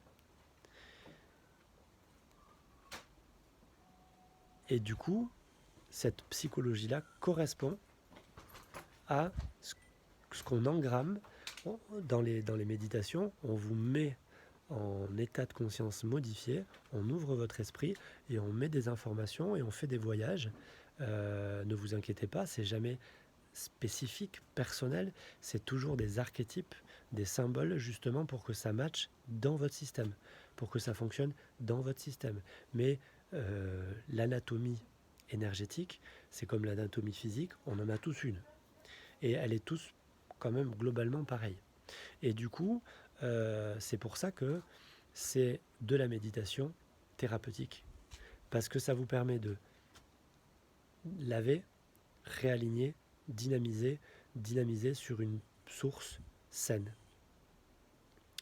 La méditation, alors pour les mains, soit ça dépend si vous méditez allongé, la méditation de samedi, d'aujourd'hui, soit vous mettez allongé, soit vous mettez assis. Moi j'aime bien mettre les deux doigts comme ça. Voilà. Et vous pouvez prendre appui, et si vous posez votre coude, c'est pas trop dur à porter. Voilà. Si on est assis, si on est allongé, on peut poser carrément une main et une main sur l'autre. Vous essayez ce qui vous plaît. Voilà pour les prises. Pareil, la main, vous pouvez tester la droite, la gauche, ce qui vous paraît le plus coulant. Voilà. Ce qui vous paraît moins coulant, vous pouvez peut-être le faire après dans un second temps. Parce que quand ça vous paraît moins coulant, c'est que ça coule moins. Donc c'est qu'il y a quelque chose à travailler. Et du coup, commencez par ce qui coule, par la facilité, pour bien ouvrir le truc, travailler. Et ensuite, vous pourrez augmenter gentiment. Et puis vous allez imaginer un point. Vous prenez vos tempes, vous voyez, en plein milieu, entre l'oreille et le sourcil, en plein milieu, ici, et en plein milieu du crâne. Enfin, à la réunion des deux points, quoi. En plein milieu du crâne, juste un petit peu en avant. Vous imaginez un point, c'est un trône, c'est un vrai trône. Il y a là un os, l'hypophyse, elle est dans un os qu'on appelle, petite histoire, le sphénoïde. Et le sphénoïde, quand vous le regardez, on a vraiment l'impression, d'ailleurs on dit qu'il a des grandes ailes et des petites ailes, on a l'impression que c'est un oiseau. Je suis pas loin de penser que c'est, vous savez, la colombe, le Saint-Esprit, tout ça. On retrouve, ou l'aigle, dans d'autres traditions, l'oiseau. On a vraiment souvent cette représentation symbolique de vision. Vous voyez l'oiseau qui voit au-dessus tout, qu'il a une claire vision. On a dans beaucoup de traditions ça, et c'est pas pour rien, c'est pas de la théorie. C'est des gens qui ont médité, qui ont vu quelque chose, et qui après ont traduit comme ils pouvaient par un oiseau, pour transmettre. Et ensuite, malheureusement, à chaque fois, on a pris leurs mots pour des vérités, et on s'est mis derrière les mots. Donc on s'est mis au service des mots. Mais c'est pas ça le chemin qu'ils ont fait, les gars. Au contraire, ils ont été au fond d'eux sans mots, sans rien. Ils ont fait leur propre expérience. Et c'est ça, le vrai temple, excusez-moi, la vraie Bible. Pas la vraie Bible, excusez-moi. La Bible expérimentale, la Bible vivante. Voilà. Le vrai... Excusez-moi, vous voyez, j'ai une mauvaise tendance. C'est mes yeux, ils voient tordus. Donc je fais attention. il y a, il y a le texte sacré dans un livre, donc ça sera de la théorie pour moi, et il y a le texte sacré inscrit en moi. Voilà, c'est important d'avoir les deux, hein. Et on vit trop souvent que dans le premier. Donc notre vie est au service du livre ou de la théorie, et dans vos métiers c'est pareil. Aujourd'hui il y a un magnifique mouvement scientifique pour la médecine qui fait énormément avancer les choses, mais je crois aussi que il y a une torsion de la chose qui est chouette, alors la science dit ce qui est vrai et ce qui n'est pas vrai, donc je me range derrière ça. Du coup, je prends pas ma responsabilité, ça marche, tant mieux. Ça marche pas, c'est pas ma responsabilité. C'est une place qui serait extraordinaire, hein, mais qui vous déresponsabilise complètement de votre vie, de votre métier, de votre engagement, et du coup, qui théorise votre vie. Et donc, votre vie devient théorique. Or, les plus grands dans ce domaine disent bien que, ben non, les données, elles doivent servir pour un tiers. Et ensuite, il y a un tiers de votre expérience. Et ensuite, il y a un tiers de l'expérience des patients. Ça veut dire que pour 2 tiers, ça reste quand même normalement le vécu de la personne qui doit dire ce qu'est la vérité de la personne. Voilà. Et c'est toujours pareil. J'en viens à la théologique du père Évagre le Pontique, mystique chrétien, sur le même sujet. Déjà, les mystiques chrétiens, ils disaient qu'il y avait 2 théologies. La théologie théorique. Et pourquoi je disais la vraie tout à l'heure? Parce que c'est lui qui disait la vraie théologie. Mais je pense qu'il ne faut pas rentrer dans ce genre de vocabulaire, parce que y a la théologique théorique, celle, donc l'étude de Dieu théorique, celle que vous trouvez dans les livres, dans l'histoire. En général, quand on dit il est théologien, ça veut dire qu'il connaît beaucoup l'histoire, des textes, des dieux, des traditions, des choses comme ça. Voilà. Le mot ne cite plus trop le théologien du monde intérieur. Or, à la base, pour Évagre le Pontique et ses copains, pour les mystiques chrétiens, la théologie, c'était une communion directe avec Dieu, puisque Dieu, c'était la vie, c'était tout. Et on y accédait par le Christ. Donc, vous accédez à tout par le Christ, par Saour Ani, par le point commun entre tout. Voyez? Donc, quand vous lisez leurs textes, vous vous dites, mais en fait, ils n'étaient pas croyants. Pas dans le sens croire en quelque chose qu'on ne connaît pas. Pas dans le sens je vais prier quelque chose, je vais croire. Non, eux, c'était des pratiquants. C'était des pratiquants. Ils le vivaient dans leur chair. Et il y a une magnifique prière qui vient de l'église orthodoxe, beaucoup orientale, qui est la prière du cœur. Et donc il y a un lien entre le Christ pour eux et le cœur. Ils prient dans le cœur, c'est physique. Voilà. Et si vous la connaissez, tant mieux. Pour ceux qui connaissent, je ferai peut-être une vidéo dessus, la prière à Marie. Ben moi, quand je fais ma prière à Marie, je viens dans mon ventre, dans ma terre, dans mon nombril, le centre. Vous voyez? Et quand je prie Jésus, je viens dans mon cœur. Quand je prie Dieu, je viens dans ma tête. Vous voyez? C'est parce que dans ces livres, j'ai trouvé ces correspondances concrètes, réelles. Et du coup, pour lui, la théologie, c'était le théologien, c'était le pratiquant qui restait le plus clair de son temps en état de contemplation. Et alors attention, pour lui, c'est contemplation, grand C, grand O, grande lettre partout. C'est pas la petite contemplation passive, comme on dit en cours de méditation, on va faire 10 minutes de contemplation, c'est-à-dire on laisse venir des informations. Non. Pour lui, la vraie contemplation, elle était donnée, offerte.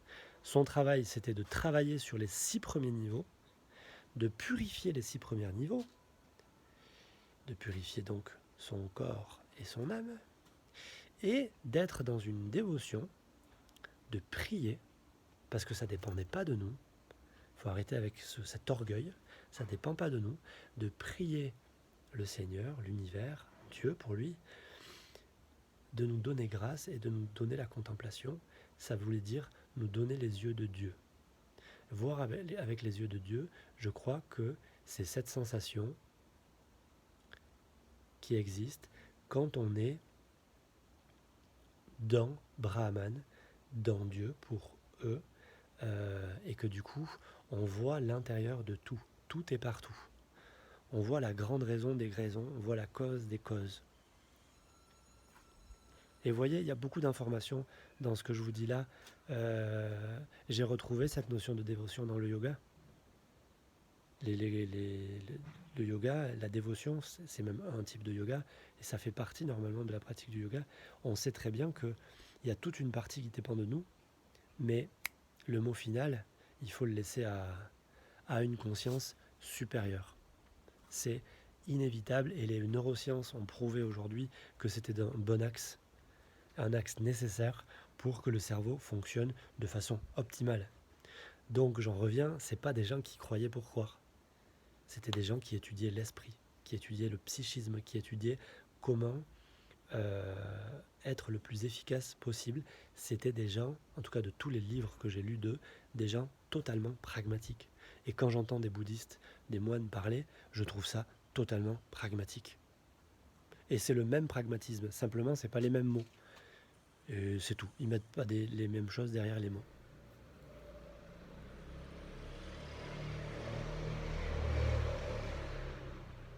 Je ne vous parle pas de tout ça pour rien, je vous parle de tout ça parce que vous touchez là à quelque chose de très haut, de très essentiel, et qu'il peut y avoir des moments sombres. Et dans ces moments sombres, il faut savoir s'en remettre à plus grand que soi. Et normalement, si on s'en remet à plus grand que soi, pas humain, hein, pas humain, plus grand que vous, humain, il n'y a pas. Ok ? C'est vous le centre de votre vie. Mais bien sûr, ça, je ne suis pas en train de dire qu'il ne faut pas demander de l'aide. Hein. Vous avez toutes mes coordonnées, y a plein de gens qui peuvent vous aider, qui ont avancé sur ce parcours. Et d'ailleurs, il faut voir leurs renseignements et étudier si on veut aller profondément. Simplement, je dis que je ne veux pas que vous soyez dans la position de croire que vous n'avez pas la vérité en vous. C'est pas vrai. Mais cette vérité, c'est une vérité qui est au-delà de vous. Voilà. Il faut une forme de dévotion. Et je crois que dans la vie de tous les jours, j'ai jamais été autant efficace, ma vie n'a jamais été autant de sens que depuis que j'ai mes enfants et que j'ai compris ce qu'était pour moi l'ostéopathie et ce que j'apportais à mes patients, et que ça s'est aligné sur une conscience plus grande, universelle, essentielle. Voilà, ma vie s'est alignée sur l'essentiel des choses. Et sur ce parcours, quand on est à deux doigts d'arriver à l'essentiel, ben là il peut y avoir beaucoup de vent. Et c'est pour ça que je vous parle de ces grandes traditions, parce que pour vous dire, ces gens-là ils disaient il n'y a rien de facile. Hein. Et jusqu'au bout, c'est pas facile, il faut être humble, humble, humble, humble. On est tout petit et il faut avancer tout petit. Donc les mecs avaient travaillé toute leur vie, 10 heures par jour, et ils avaient 1000 fois plus d'humilité à la fin de leur vie que le mec qui a fait 3 séminaires de New Age et qui vous vend quelque chose miracle. Voilà, l'humanité c'est pas simple. Votre humanité c'est pas simple. Votre vie n'est pas simple. Vous n'êtes pas nul. La vie c'est compliqué. Là, ce qui se passe là, c'est très fort. Et les forces de l'intellect, mais parce qu'il y a un petit intellect en vous, mais il y a un petit intellect de l'humanité. Comme on a dit pour le 3e chakra, je crois, c'était mercredi. Vous savez, il y a la colère, l'anxiété, l'orgueil, toutes ces choses-là existent pour l'ensemble de la communauté. Et du coup, plus vous allez monter, plus vous allez ouvrir, plus votre lumière va être en contact avec des choses profondes, plus que vous allez dans la profondeur. Pour trouver la plus grande lumière, il faut bien aller dans le plus grand endroit. Et dans le plus grand endroit, il y a plus de choses. Plus vous allez aller profond, plus vous allez trouver des trucs costauds. Mais c'est ça que vous cherchez dans votre vie. C'est justement ces choses profondes qui dirigent votre vie pour l'instant. C'est ces schémas qui font que vous êtes en réaction, que vous êtes en colère, vous savez même plus pourquoi. Vous avez mal réagi, ça a foutu en l'air votre journée, parfois un mois, parfois une vie, vous vous réveillez, vous vous dites mais pourquoi j'ai réagi comme ça? C'est ces automatismes que vous cherchez qui vous font souffrir en fait. Et si vous regardez ces vidéos, c'est que vous avez compris et que vous voulez vous libérer de ces choses-là parce que c'est pas vous. C'est pas vous. Et donc là, je suis juste en train de vous dire que plus vous allez monter, plus les tempêtes vont être costauds. Et donc, il faut travailler sereinement. Et je pense que la dévotion, a un sens, vous voyez, quelque chose qui a un sens. Si vous faites votre yoga pour être plus musclé, bon, ben vous serez plus musclé, mais ça reste du yoga que mécanique. Si vous faites du yoga pour être illuminé, mais que vous êtes persuadé que tout dépend de vous, de votre pranayama et de votre méditation, il y a un moment où vous allez être en balance, vous allez être en difficulté. C'est ce qui m'est arrivé.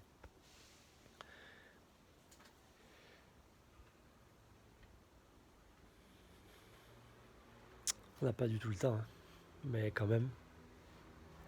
Donc c'était il y a 10 ans, je médite, et à l'époque, ma méditation, c'était conscience du corps, et j'allais dans les zones de restriction de mobilité, dans les zones de densification d'énergie, dans les zones de souffrance, et je libérais. J'étais ostéopathe, pas de Dieu, pas de spiritualité. J'étais pas ostéopathe, j'étais étudiant ostéopathe. J'avais déjà fait de la thérapie manuelle de l'écoute tissulaire et je faisais ça sur moi. Et puis, je suis arrivé à travailler sur mon temporal gauche, donc lié à ce niveau-là et à ce niveau-là. Et je vous passe les détails, mais ça a été vraiment très dur. Très dur pour moi. J'étais pas sûr Enfin, dans ma méditation, j'étais complètement dedans. Et ça faisait 1h40 que je méditais, je crois, quelque chose comme ça. Vous verrez, dans la méditation, il y a des paliers de 20 minutes. Souvent, on dit qu'une méditation 1 heure, c'est parfait parce que vous avez un palier 20 minutes, 20 minutes, 20 minutes.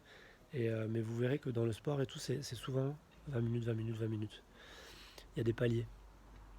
Et en méditation, c'est pareil. Là, ça faisait 1h40 que j'allais profond. Et j'ai rencontré la grosse bête de mon intellect. Et j'ai ployé sous sa force. Et j'avais simplement l'impression, c'était comme si j'étais sous une montagne. Et cette montagne, c'était la souffrance de l'humanité. Et c'était la crasse, le mauvais de l'humanité. Vous voyez ? C'était vraiment pas cool à vivre du tout. J'imagine que ça vous fait pas envie. Mais normalement, avec tout ce qu'il y a dans mes vidéos avant d'arriver là, vous n'arriverez pas à ça, ça va se diluer sans que vous le preniez en pleine face. Moi, j'ai eu vraiment peur. Hein. J'ai eu tellement peur que j'ai, dans ma méditation, de façon psychique, donc, crié à l'aide 3 fois. 3 fois, j'ai crié à l'aide. Et là, il y a une petite lumière qui s'est allumée au loin. Je vous parle de ça parce que c'est le 6e. 6e et 7e, ça m'a ouvert les deux. Ouvert. Ça dépend du langage qu'on emploie. Mais j'étais enfermé dans mon intellect, en tout cas. Ça, je l'ai compris après. Et du coup, je jouais avec les armes de l'intellect pour délier. Donc j'avais de plus en plus de puissance, mais dans cet intellect. C'est ça qu'ils appelaient dans le temps l'orgueil. Moi, je ne savais pas que j'étais orgueilleux. J'essayais juste de, moi, avec mes petits bras, faire. Et je ne croyais pas en Dieu. J'ai pas de... Vous voyez ? Et donc, je faisais avec mes petits bras d'homme. Je croyais en l'homme. Enfin, je croyais pas. Je faisais mon auto-ostéopathie. Et du coup, sans le savoir, donc j'avais pas cette notion que je vous ai donnée, et c'est important, qu'il y a quelque chose en dehors, au-dessus. Il faut toujours être dans cette dynamique-là. Donc la dévotion, c'est capital. Pour se dire, ok, ce que je prends conscience n'est pas la fin des choses. Parce que si c'est la fin, vous êtes dans votre propre bulle, vous travaillez, et plus vous allez augmenter la puissance, plus la bulle va s'étirer, et elle va se mettre à vibrer. Et il y a un moment où elle va chercher à revenir à sa place. Vous cherchez à l'étirer, et crac, vous voyez, elle vous écrase. Et je me suis fait complètement écraser, on va le dire comme ça schématiquement, pour pas prendre du langage trop mystique. J'ai demandé de l'aide et une petite lumière s'est allumée très très loin. J'ai voulu virer la lumière parce que je me suis dit ouais, j'ai demandé de l'aide 3 fois, mon gars, t'es en train de totalement t'inventer ta lumière, c'est pas possible. J'ai eu ce réflexe-là, je voulais vraiment que ça soit vrai. La lumière, elle n'est pas partie. Elle n'a fait que grandir, je vous passe les détails, elle n'a fait que grandir, grandir. Et au bout d'un moment, quand j'ai eu une certaine vision sur cette lumière, le centre de mon crâne a commencé à exploser. C'est comme si la lumière de là-bas était la même, ou en tout cas résonnait avec la lumière au centre de mon crâne, et j'ai vu une explosion, donc dans tout mon corps. Il y avait des salves, c'était lumineux, c'était électrique et c'était liquide. Et j'explosais. Je ne savais pas où cette histoire allait. Je vous passe les détails de l'après qui sont très mystiques aussi. Donc c'est une explosion, une explosion de lumière. Je me suis jamais senti aussi bien après. Mais sur le coup, je croyais que je mourrais. C'était une explosion. C'était pas possible. Vous voyez, un orgasme, c'est rien à côté, rien. C'est... En tout cas, les miens. Je sais pas.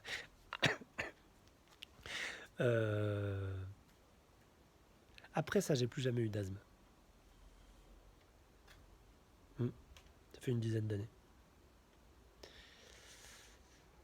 Donc, cette lumière, je me suis reconnecté, je pense, à Saour Ani. Alors vous voyez, dans mon langage là, il faut faire attention parce que quand je dis ça, j'ai parfaitement conscience que c'est cette lumière qui s'est reconnectée à moi. Parce que j'ai eu la présence d'esprit de dire à l'aide.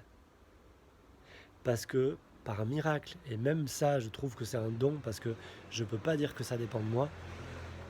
Franchement, je le pense pas et je le ressens pas comme ça.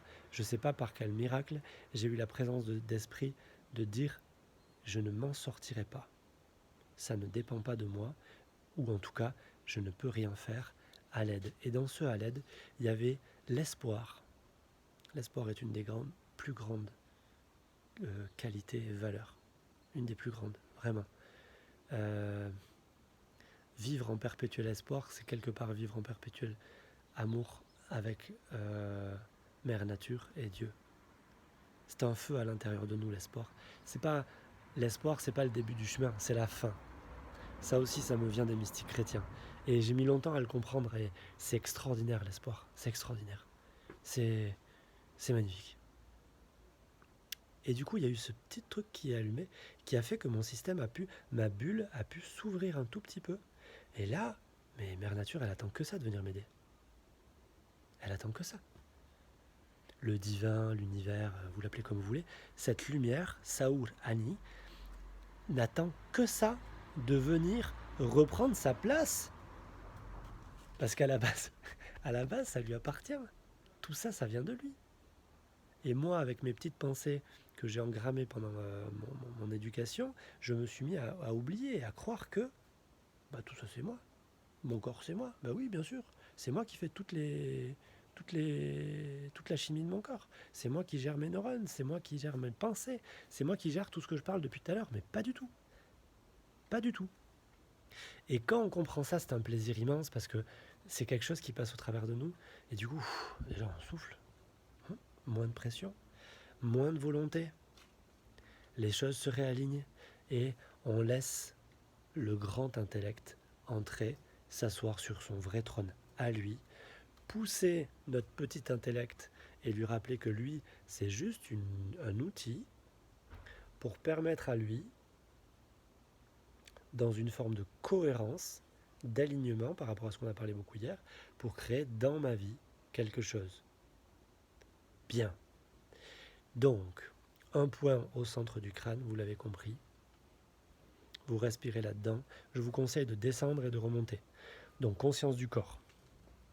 Conscience du souffle. Avec votre souffle, vous descendez jusqu'au premier chakra et vous remontez. Si vous voulez, intéressant, vous pouvez remonter par la colonne vertébrale. Petit à petit, petit à petit. Et pour ceux qui connaissent, vous vous mettez dans le liquide céphalorachidien. C'est énorme. Et vous faites remonter, remonter, remonter. si vous voyez de suite une étincelle dans le liquide céphalorachidien, eh ben, faites monter cette petite étincelle et venez la poser au centre du crâne ici, et vous respirez à partir d'elle. Vous respirez, vous respirez, vous respirez, vous respirez au travers de ce point focal, et vous allez petit à petit rentrer dedans. C'est comme si, vous pouvez même imaginer que vous venez vous asseoir dans ce lieu-là, et que vous créez une bulle autour de vous, ou alors vous créez une bulle à cet endroit-là, peu importe. Et vous faites le même exercice que toute la semaine. Vous inspirez Saurani, le savoir de l'univers, et vous expirez, vous relâchez, et vous laissez, vous imaginez tout ce que vous avez appris, toutes vos idées, on dit idées préconçues, enfin idées conçues en tout cas, tout ce qui a été, tous les schémas, tout ce qui, c'est le grenier là-haut, toutes vos croyances, tout ça, vous laissez partir sur l'expiration. Vous laissez juste, vous les détruisez pas, vous vous libérez. Elles pourront revenir, mais à ce moment-là, vous les laissez sortir. Arrêtez de garder votre passé avec vous, comme si, non, videz-vous, videz, oubliez votre passé. Les trucs bien en premier, les trucs noirs en premier aussi. Tout, vous laissez tout sortir sur l'expiration. Vous videz, vous inspirez le nouveau, vous inspirez Saurani, vous inspirez la vie, l'intelligence de l'univers, et vous expirez le vide. Vous faites le vide pendant l'expiration, vous expirez le passé. Tout ce que vous savez, tout ça, votre volonté, votre orgueil, vos défauts, les mots, tous les mots, vous videz. Vous allez laisser cette bulle devenir soit bleu indigo pour certains, soit violet. Pour moi, c'est violet. Vous allez la laisser devenir violet, et vous allez continuer de mettre cette étincelle à l'intérieur pour clarifier, inonder ce violet de cette lumière, jusqu'à temps que la bulle s'ouvre, que vous soyez content de votre violet, et vous allez tout lâcher, comme toutes les méditations de la semaine. Vous lâchez tout, vous laissez juste exister dans la pièce cette étincelle, ce feu. Ça ressemble un petit peu au feu métabolique qu'on avait sur le système digestif, sauf que là, c'est un feu, pour moi, c'est une lumière, c'est un feu atomique, il vient, il n'y a rien au-dessus de lui. Enfin si, au-dessus de lui, il y a Brahman, donc potentiel. Donc c'est la première chose, c'est l'essence de l'essence de l'essence. Voilà, restez avec ça dans la tête. Si vous ne l'avez pas physiquement ou visuellement, c'est pas grave, vous restez avec ça, avec l'essence de l'essence de l'essence, la cause de votre existence, ce qui a créé. Voilà. Quand vous en avez assez, ou quand ça vient vous prendre, ou quand le temps que vous avez imparti à cette méditation, vous faites 3 grandes inspirations pour revenir dans votre corps. Et là, vous pouvez presque recréer presque le chemin de la création, c'est-à-dire sur une inspi, vous vous imaginez votre corps dans la pièce. Je m'appelle Patrick, je suis un homme, une femme, ok, je reviens, j'ai des émotions, ok, j'ai un métabolisme, ok, j'ai un corps, ok, je suis dans cette vie, il est telle date, et je reviens. Vous voyez ? Et vous avez fini votre méditation, vous avez plongé au plus bas, vous avez remonté, et ce que vous avez attrapé, vous l'avez incarné, et vous vous levez, et vous reprenez les activités de la vie de tous les jours. Je suis désolé, la vidéo aussi longue qu'hier, mais c'est terminé. Magnifique semaine, je trouve. Merci de votre présence, et amusez-vous de vous, partagez. Page Facebook La Résilience Tissulaire, chaîne YouTube Patrick Gossoub. Il y a mon site patrickgossoub.com, mais il n'y a pas grand chose dessus. Si, il y a les renseignements pour les ateliers de méditation, mais il y a, voilà. Profitez bien, amusez-vous de vous. Bonne journée!